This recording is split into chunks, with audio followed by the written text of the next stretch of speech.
Sir, Davanagere Nargis ಮಂಡಕ್ಕಿ ನಂಗೂ ಇಷ್ಟ, ತುಂಬಾ ಜನಕ್ಕೆ ಇಷ್ಟ. ಆದ್ರೆ ಆ ಹೆಸರು ತುಂಬಾ ವಿಚಿತ್ರವಾಗಿದೆ. ಆ ಹೆಸರು ಯಾಕೆ ಬಂದ್ರು ಅಂತ ನೀವು ಹೇಳ್ಬೋದಾ? ಅದು ಎಲ್ಲರಿಗೂ ಕುತೂಹಲ ಹೆಸರು ಕೇಳೋದಕ್ಕೆ. ಬಾ ನರ್ಗೀಸ್ ಮಂಡಕ್ಕಿಯನ್ನು ತಿಂತಾನೆ ಅದನ್ನ ಕೇಳುವಂತೆ ಹೋಗೋಣಂತೆ.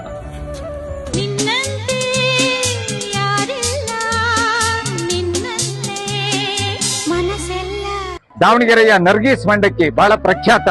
ಅದರ ರುಚಿ ನೀನು ನೋಡಿದೆ, ಎಲ್ಲರೂ ಅದರ ರುಚಿ ಸವಿತಾರೆ. ಆದ್ರೆ ಈ ಮಂಡಕ್ಕಿಗೆ ನರ್ಗೀಸ್ ಅಂತ ಹೆಸರು ಯಾಕೆ ಬಂತು ಅನ್ನೋದು ಬಹಳ ಜನ ಕೇಳ್ತಿರ್ತಾರೆ. ನನಗೆ ತಿಳಿದ ಮಟ್ಟಿಗೆ ಅದು ಸ್ವಾರಸ್ಯಕರವಾಗಿದೆ. ಸುಮಾರು 60-65 ವರ್ಷಗಳ ಕೆಳಗೆ ನಮ್ಮ ಹಳೆ ದಾವಣಗೆರೆಯ ದೇವಾಂಗಪೇಟೆಯಲ್ಲಿ ಗೌಳೆಯರ ಚನ್ನಬಸಮ್ಮ ಅನ್ನೋರು ಮಂಡಕ್ಕಿಯನ್ನ ಮಾಡ್ತಾ ಇದ್ರು.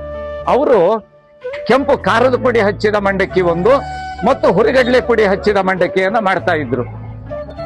ಆ ಮಂಡಕ್ಕಿಗೆ ಈ ಹೆಸರು ಬರೋದು ಕಾರಣ ಏನಂತಂದ್ರೆ, ಒಬ್ಬ ಯಜಮಾನರು ಈ ಮಂಡಕ್ಕಿಯನ್ನ ಪೇಪರ್ ಸುರಳಿ ಒಳಗೆ ಕೊಡ್ತಾ ಇರುವಾಗ ಅದನ್ನು ತಗೊಂಡೋಗಿ ತಿಂದೋರಿಗೆ ಅದು ರುಚಿಯಾಗಿ ಮತ್ತೆ ತಗೊಳ್ಳಿಕ್ಕೆ ಬಂದಾಗ ಅವ್ರು ಹೇಳಿದ್ರು, ಯಾವ ಪೇಪರ್ ಸುರಳಿ ಒಳಗೆ ನೀವು ಮಂಡಕ್ಕಿ ಕೊಟ್ಟರಲ್ಲ ತಾಯಿ, ಅದ್ರ ಒಳಗೆ ಪ್ರಖ್ಯಾತ ಚಿತ್ರನಟಿ ನರ್ಗೀಸ್ ಅವರ ಚಿತ್ರ ಇತ್ತು.